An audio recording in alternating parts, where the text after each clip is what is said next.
우리 몸에서 나오는 고귀한 세 가지 액체가 있다고 그럽니다. 우리가 다 아는 거지만 몸에서 나오는 고귀한 체액은 땀과 눈물과 피입니다. 진한 땀과 뜨거운 눈물과 끓는 피가 하나 될 때 역사는 이루어진다. 그런 말도 있습니다. 예수님이 겟세마네 동산에서 기도하실 때 누가복음 22장 34절은 증언합니다. 예수께서 힘쓰고 애써 더욱 간절히 기도하시니 땀이 땅에 떨어지는 핏방울같이 되더라. 저는 이 말씀에 빠진 것이 있다고 봐요. 눈물은 없었을까요? 분명 예수님은 눈물로 하나님께 부르짖었고 그리고 또 땀을 핏방울같이 흘렸을 것이다. 그렇게 봅니다. 그리하여 십자가 사건은 일어났고 그 십자가 사건은 인류의 역사를 바꾸는 위대한 사건이 됩니다. 저나 여러분 한 해 동안 땀과 눈물과 피를 흘리는 심정으로 달려왔을까요? 오늘 추수감사주의를 맞이하면서 한 해를 돌아봅니다. 남아있는 한 5주, 한 달 조금 더 남은 시간들을 세봅니다. 그리고 감사를 생각하는 거죠. 이것이 그리스도인의 마음입니다. 추수와 감사, 신앙인의 태도입니다. 내가 땀을 흘리고 내가 눈물을 흘렸고 내가 피를 쏟았지만 이것을 내 것이라고 하지 않습니다.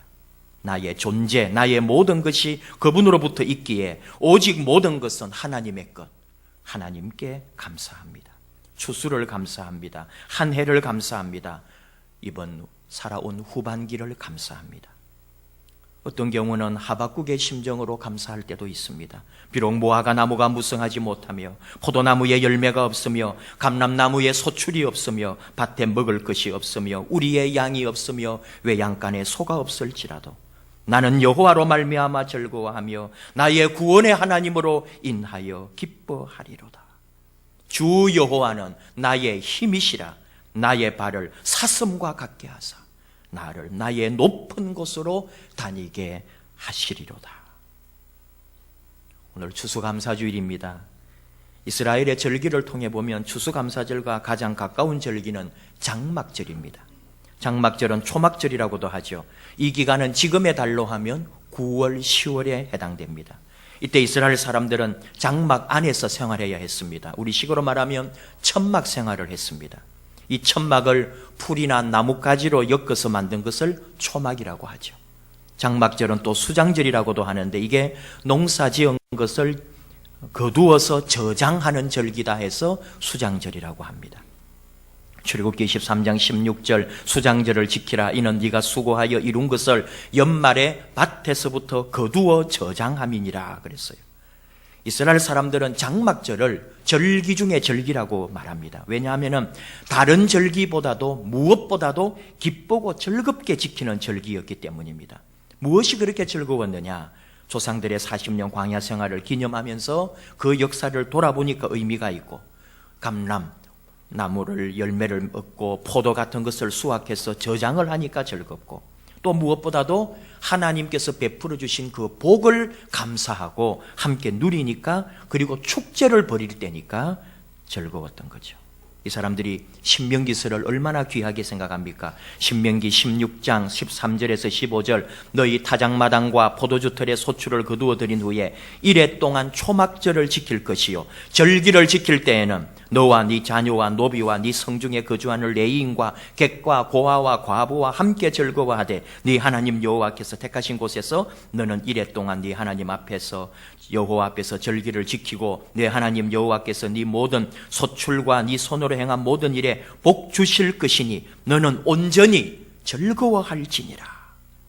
장막절에 다른 어떤 절기보다도 하나님은 기뻐하고 즐거워하라고 말씀하시는 거죠. 장막절에 소외당하는 자 없이 모두와 더불어 축제하고 즐거워하라 말씀하십니다.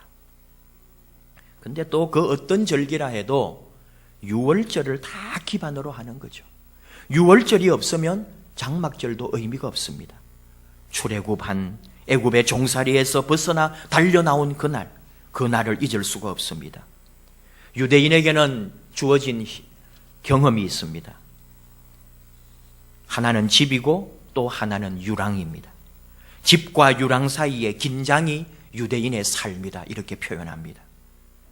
믿음의 조상 아브라함이 하나님의 지시를 따라 약속의 땅을 향하여 출발하면서부터 유대인의 삶이 시작됐습니다. 그래서 약속의 땅을 차지했죠. 에레츠 이스라엘.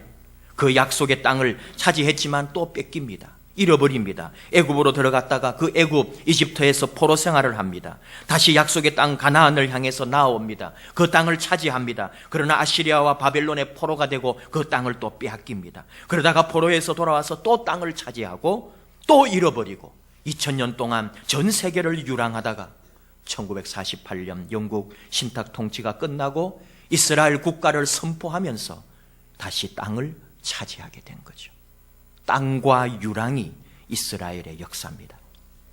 문제는 그곳에 살고 있던 사람들을 강제로 몰아내면서 이스라엘이 정착하게 되니까 싸움이 나는 거죠. 원래 우리 땅이다. 2000년 전에 3000년 전에 우리 조상들이 살았던 우리 땅이다. 내놓으라. 이렇게 된 거죠. 그래서 이곳에 살고 있던 몇백 년 되고 또 1000년 정도 살았던 사람들이 밀려나고 유대인들이 그 이스라엘 땅을 다 장악하고 있습니다. 밀려난 사람들이 팔레스타인이죠. 지금 이스라엘이 가자 지구에 공습을 가하고 팔레스타인 사람들이 최소한 한 40-50명 이상 죽었다 그러고요. 이스라엘도 3명이 숨지고 부상자는 지금 수백 명 계속 늘어나고 있습니다.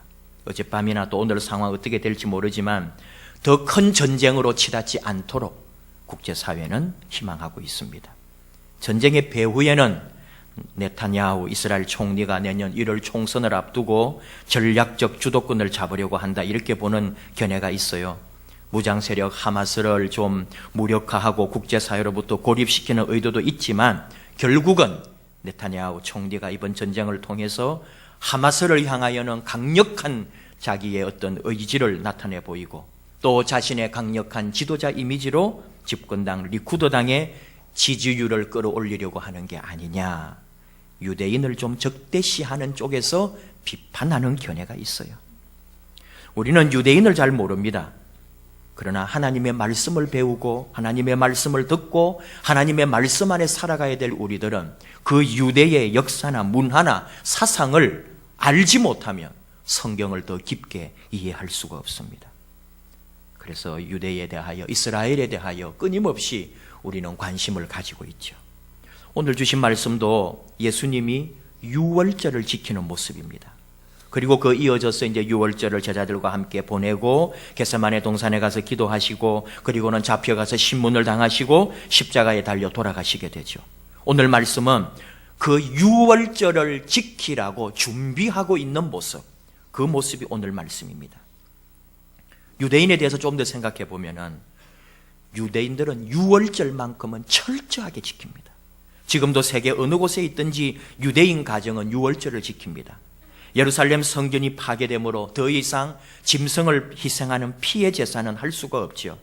그러니까 그들은 세계 어느 곳에 가 있더라도 우리가 마치 설날에 아마 우리 교민들 어디에 살아도 설날에 아마 부모님이나 어른들에게 세배할 거려, 그것처럼 유대인들은 세계 어느 곳에 살아도 유월절 절기는 지킵니다. 가족과 함께 손님이 있으면 손님과 더불어 지키기도 합니다. 여기서 정신이 하나 있어요. 그게 뭐냐 하면은 준비하는 거예요. 자녀들을 준비시키는 거예요.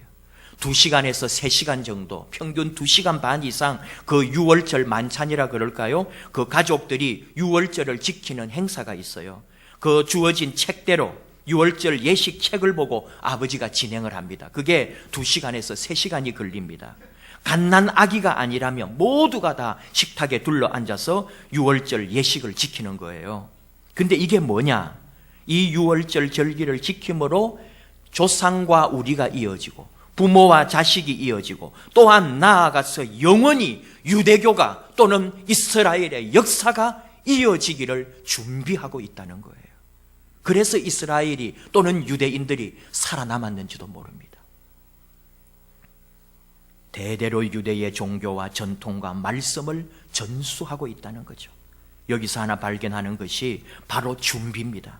철저하게 부모가 자식에게 준비시켜서 영원히 유대의 역사가 끊어지지 않도록, 이 부모도 자신의 부모가 하는 걸 보고 배운 대로 자식에게 전해주거든요.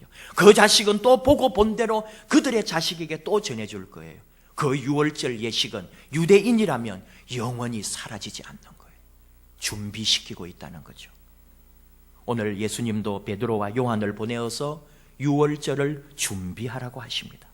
그러니까 제자들이 어디서 준비를 해야 합니까? 하고 물었어요. 그때 예수님이 성 안에 들어가면 물 한 동이를 지고 가는 사람이 있을 거다. 그 사람을 따라가서 그 집 주인에게 예수 선생님, 랍비가 당신에게 우리 제자들과 함께 유월절에 먹을 객실을 구하고 있는데 물어보라 그랬다. 그러면 그 사람이 준비한 방을 보여줄 거다. 그곳에서 유월절을 준비해라. 오늘 그 말씀이에요.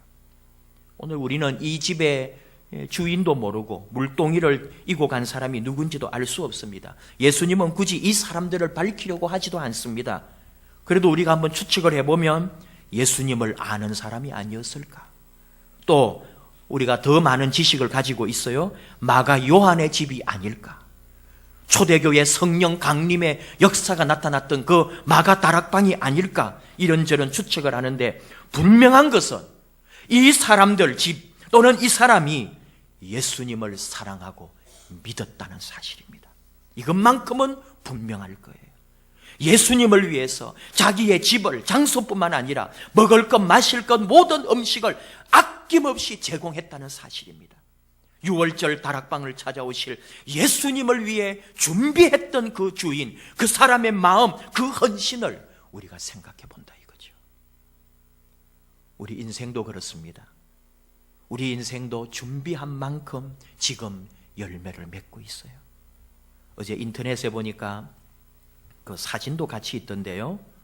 학교 앞에 어느 분식집에 메모를 붙여놨어요. 간혹 이렇게 여러분도 우리 학생들이나 젊은 사람들 가는 뭐 찻집이나 식당 가면은 벽에다가 막 약속한다, 메모, 포스트잇 같은 거 막 붙여놓은 그런 거 있잖아요. 거기다가 누가 붙여놨는데 뭐라고 했냐? 니들 공부 안 하면 나중에 형처럼 여자친구 라면만 사준다. 이렇게 메모가 붙어 있어요. 웃자고 하는 유머인데 아주 재치가 있고 뼈가 있는 한마디예요. 아마 이 커플이 와가지고 이 남자친구가 여자친구에게 라면만 사주는 자기 신세가 처량해서 그 메모를 그렇게 붙여놨을 거예요. 그러니까 다음 사람들이 와서 그걸 보고 너무 재미있으니까 사진 찍어가지고 인터넷에 올리는 아주 히트입니다. 막 밑에다가 리플도 엄청나게 달려요. 형처럼 되지 않도록 공부 열심히 하겠습니다 이러면서 장난으로 막 써놨지만은 사실은 여러분 다 그래요. 공부도 준비하는 거잖아요. 끊임없이 미래를 위하여 매일매일 준비한 결과가 오늘 나의 모습이고 그 공부의 성취거든요. 준비해야 합니다. 해마다 듣게 되는지 모르지만 첫 번째 추수감사주일 그 사연을 우리가 한번 돌아봐야죠. 추수감사절 유래가 많이 알려져 있습니다. 우리가 동화처럼 많이 알고 있어요. 그래도 또 이 청교도들의 추수감사절을 우리가 한번 기억해야 합니다. 박해를 피해서 신앙의 자유를 찾아 미국으로 갔다 이 정도인데, 그래서 뭐 거기서 농사 처음 지어가지고 감사해서 하나님께 예배를 드린 것이 추수감사절의 유래다 하는 정도로 우리가 압니다.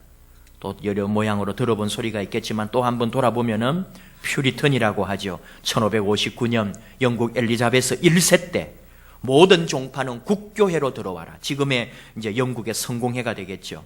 거기로 다 들어오라 그러니까 그 여러 가지 어떤 이 교단이나 그럴까요, 종파, 특히 우리 깔뱅주의, 장로교를 모태로 하는 그런 쪽의 사람들은 그 성공회에 들어가기가 싫었던 거죠. 그래서 거기에 반대해서 또 그 국교회로 만드는 것에 대하여 개혁을 요구하던 이 사람들이 핍박을 받습니다. 그래서 네덜란드라든지 하면서 다른 곳으로 피해서 신앙의 자유를 찾아가죠. 근데 이 사람들이 이제 자기들끼리 그렇게 살다가는 그 신앙을 유지하기가 힘드니까 우리가 소문에 듣고 알고 있는 신대륙이 있다고 하니까 그 신대륙으로 가서 우리 마음껏 신앙생활을 하자 이렇게 된 거죠. 그래서 그걸 위해서 한 3년을 준비합니다. 그런데 막상 가려고 하니까 배가 있어야 되잖아요. 우리만 데리고 가려고, 우리를 못 데리고 갈 배가 있어야 되는데 그 배를 자기들이 사기로 하잖아요. 그래서 또한 그들은 런던에 있는 버지니아 회사의 사원으로 들어가서 7년 동안 일을 해서 메이플라워홀을 구입하게 됩니다. 1620년 9월 16일 180톤 배에 102명이 타고 65일 동안 항해를 합니다. 그래서 12월 21일에 신대륙 프리무스라고 하는 곳에 도착을 한 거죠.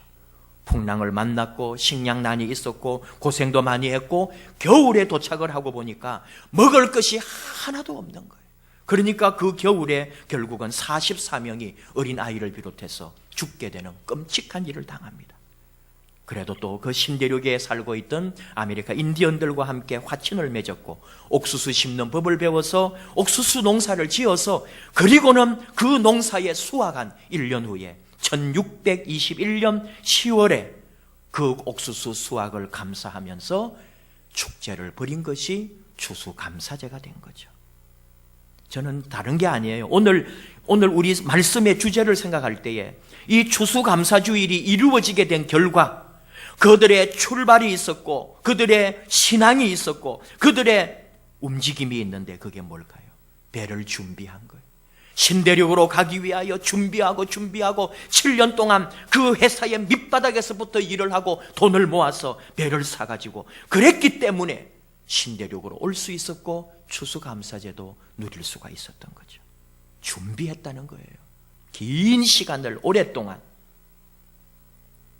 준비에 대해서 묵상을 하니까 우리 하나님께서 말씀을 통해 우리에게 보여주신 것들이 다 준비더라고요. 이 세상을 만드실 때 그 순서 하나하나가 하나님의 준비하심이었습니다. 어떻게 첫날에 빛을 창조했을까요? 햇빛이 아니잖아요. 태양이 아니라고 했죠. 영혼의 빛, 마음의 빛, 어둠 속에서도 알 수 있는 통찰력의 빛, 성령의 빛입니다. 첫날에 만든 그 빛, 이 세상 천한 만물을 만들기 전에 우리 안에 먼저 영혼의 빛을 창조하신 예수님. 어쩌면 하나님은 그 빛을 먼저 창조하실 생각을 하셨을까? 그리고 마지막 날에 우리 사람을 만들 때까지 그 전에 모든 만물을 우리를 위하여 준비하며 만드신 우리 하나님의 손길, 천한 만물을, 우리 바로 사람을, 그의 형상을 닮은 우리를 위하여 준비하신 하나님의 준비하심이었습니다. 창세기 22장을 통해 알고 있는 바, 아브라함이 그의 아들 이삭을 바치라는 하나님의 말씀에 순종하여 아들을 번제로 바치려고 가지 않습니까? 이삭이 아버지 아브라함에게 번제로 드릴 양이 어디 있습니까? 라고 물을 때 아브라함은 이렇게 대답해요. 내 아들아, 번제할 어린 양은 하나님이 자기를 위하여 친히 준비하시리라. 사실은 그때까지는 몰랐습니다.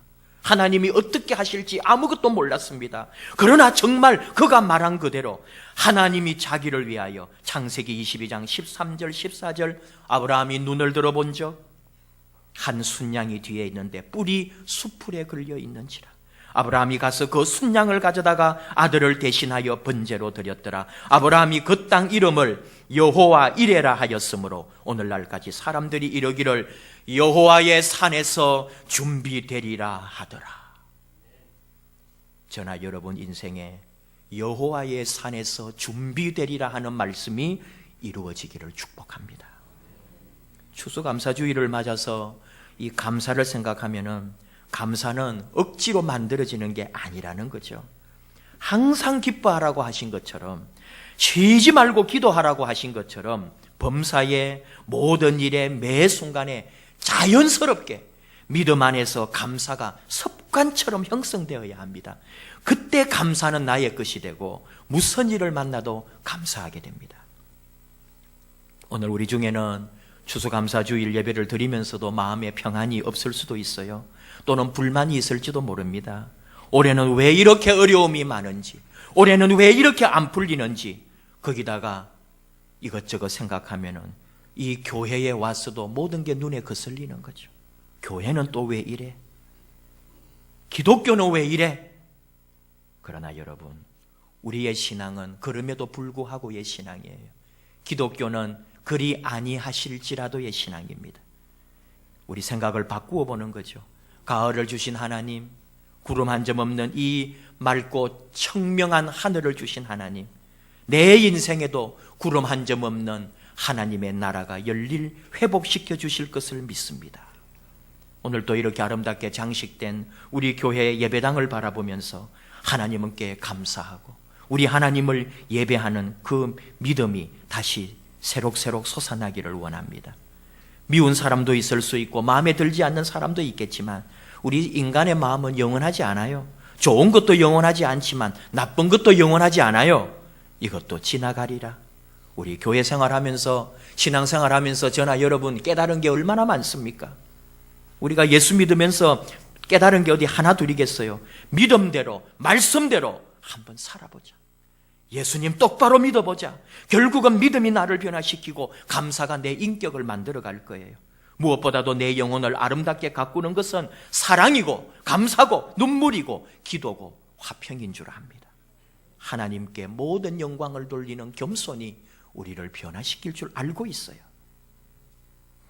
어느 분이 쓰신 글이 아주 재미있어서 제가 행복하게 읽었습니다. 인생에는 순경과 역경이 있다는 거죠.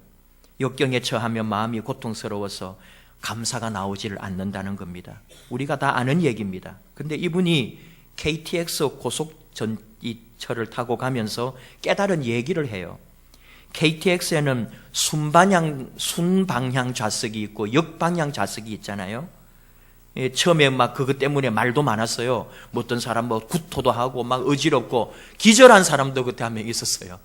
그러니까 이거 이제 KTX 어떻게 되나 하고 막 걱정을 많이 했거든요. 좌석을 어떻게 하냐 그런 말이 있었는데 이 사람이 이제 KTX를 딱 처음 탔는데 사람들이 이 순방향 좌석으로만 다 앉아 있고 자리가 많이 비었는데 역방향은 다 비어 있더래요.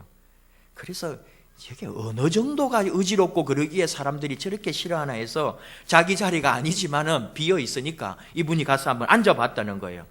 놀이기구 체험한다 하고 한번 앉아봤는데 200 몇십 킬로를 막 달리는데도 하나도 어지럽지도 않더라는 거예요. 하나도 이상하지도 않고 그냥 아주 재미있게 이거 괜찮은데 한번 경험 잘했다 그렇게 하면서 자기가 그걸 타고 갔다는 거예요. 그러면서 이분이 이제 생각한 얘기를 하는 거죠. 어떤 생각이 들었냐 하면은 이게 서울로 돌아올 때는 지금 내가 있는 이 역방향이 정방향이 될 텐데 그리고 저건 또 역방향이 되는데 이게 서울 갈 때는 다 또 여기 앉겠다고 오겠지? 그럼 이게 뭘까? 하면서 이분이 하는 말이에요. 지금 내가 비록 역방향을 치닫고 있는 것 같아도 순방향으로 바뀔 때가 올 거다. 지금의 역경은 나를 순경으로 이끄는 자리가 될 거다. 우리 신앙인은 그런 사람들이 아닐까? 이분이 그런 묵상을 하고 글을 썼더라고요. 할렐루야. 추수감사주일 여러분 감사를 준비했습니까? 얼마만큼 준비했습니까? 준비라고 하면은 그래도 어느 누구보다 우리 예수님의 준비를 말하지 않을 수 없습니다. 30년 아니면 40년 그의 인생을 오직 십자가의 희생 제물로 준비하신 예수님. 도대체 그가 누구이기에 우리의 죄를 대신 지고 갈 생각을 했는지, 도대체 그분은 누구시기에 이 세상 모든 인류의 죄악을 지고 자기의 목숨을 주려고 그렇게 했단 말입니까? 전생애를 남을 위하여, 자기의 인생을 죄인을 위하여, 자신의 삶을 가난하고 병들고 약하고 눌린 자를 위하여 준비하고 오롯이 바쳐버린 예수 그리스도. 우리가 믿는 그 예수님을 사랑합니다. 우리는 예수님이 될 수는 없어요. 하지만 예수님처럼 그런 십자가의 죽음, 희생의 제물이 되지는 못하겠지만 우리는 살아가면서 작은 사랑 하나쯤은, 매일매일 감사 하나쯤은 준비할 수 있습니다. 기도함으로, 예배함으로, 봉사함으로, 작은 일에 하나님 앞에 쓰임 받음으로 늘 준비되는 신앙인. 오늘 추수감사주일 또 나올 때 미리 감사를 준비한 여러분의 마음, 하나님은 그 마음에 감동하시고 우리와 함께 하실 겁니다. 여호와 이레, 우리를 위하여 준비하시는 하나님. 우리가 준비할 때 하나님은 더 위대한 것으로 우리에게 좋은 것으로 준비하여 주실 것을 믿습니다. 기도하십시다.